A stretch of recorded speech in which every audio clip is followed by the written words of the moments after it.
2017 adaptation of It.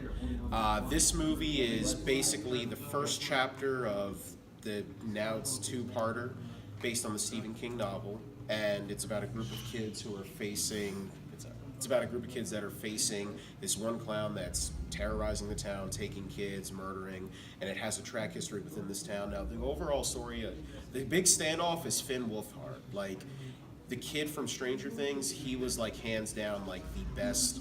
He kept the train rolling.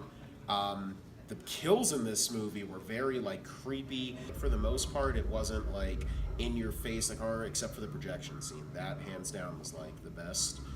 Chosen Jacobs, I'm not gonna lie, his character, completely forgot about him. He was in the first half of the movie, like, and then he was just a huge chunk of the movie, not there. After that, came back into it. Felt like that was like a big flaw. I mean, it was an overall good like horror film. It was more of a character piece. Definitely intrigued me more for what they can do with the franchise, but I would give it a solid 3 out of 4 stars. See you in 27 years. I really liked it. Everyone knows I love horror, so I was really excited to see this. I saw the TV movie like not too long ago. I don't remember it like scene for scene, but like you were saying, the projection screen was easily my favorite scene because I knew it was gonna pop out, but the way they did it was super creepy. And I never read the book, but they said the part where Georgie gets his arm ripped off in the beginning. I thought that was like a perfect intro instead of just pulling him down and not doing anything. I was like, oops, yeah, sorry about that. But I thought that really set the tone, and I guess, yeah, I wanted more. Like, it was 2 hours and 15 minutes. I get they're doing 2 different chapters, so I think that's where I would deduct like half a point. But and then like the what's the black kid's name? He Chosen didn't really get that Jacobs. much Yeah, like screen time. I like the little nods like to Batman because they're set in 1989. Like little things like that I really liked. And yeah, so I give it a 3.5 out of 4. Just because you know why? You gotta see this movie. that's it. Oh, I gotta seriously talk. Oh, I say it is perhaps, it's tough to call it. I don't really want to say it's the best horror movie of the year because Get Out was the best horror movie of the year. Yeah. I would say second to best horror movie. Okay.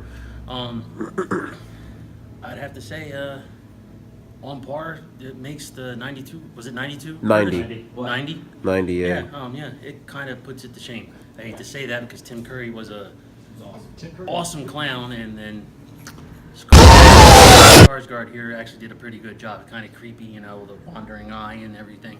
But opening intro, arm getting ripped off. Finally loved it. Let's see, scariest part, everyone agrees, the projection scene. I mean, who the fuck is not scared of a giant clown coming out of the wall at you? And I have to admit, Jared's gonna probably bitch about the pacing, but the movie was pretty good, so Stephen King's It, I will give it a 4.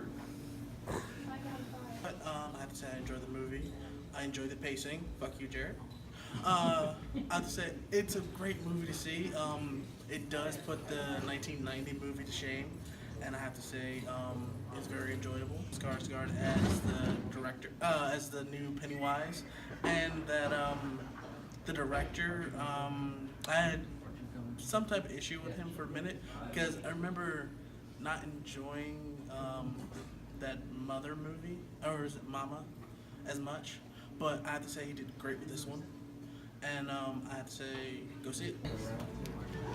4 out of 5. I think it's a fair comparison between the TV serial series to now. I mean, it's very 2 different eras. I'm glad that they actually made it into very like this is based in the 1980s, while the other one was based in the 50s, yeah. Yeah. So it was a good 60s, 50s. It was a good separation though, and they do that. They showed that within the movie. I thought really the scares were good. I'm not really a big fan of jump scares, but they did it differently. They did it actually pretty well. The things that you know from the first movie, they only show a little bit, and then they kind of do their own thing with it. I really like that. It keeps you actually wanting to see the movie and wanting to see what happens in the end, even though that you might have already know what the ends from reading from the book or seeing the movie. Speaking of the book, I mean, there is 2 Easter eggs in there that I won't get into, but you should look for them. But I'm actually pretty excited to see what happens in part 2. We obviously know what's in the movie, but I feel like this is one of those movies to where it does make you want to want more. You don't see Pennywise as often. You want him to keep talking. He's a very charming guy, but he's also very freaky. But you're just going to keep wanting more of it, and they really pull it back, I feel like. So it makes you really want to go and see it. But still, I would give it about 3.5. And the pacing doesn't suck. Oh my gosh.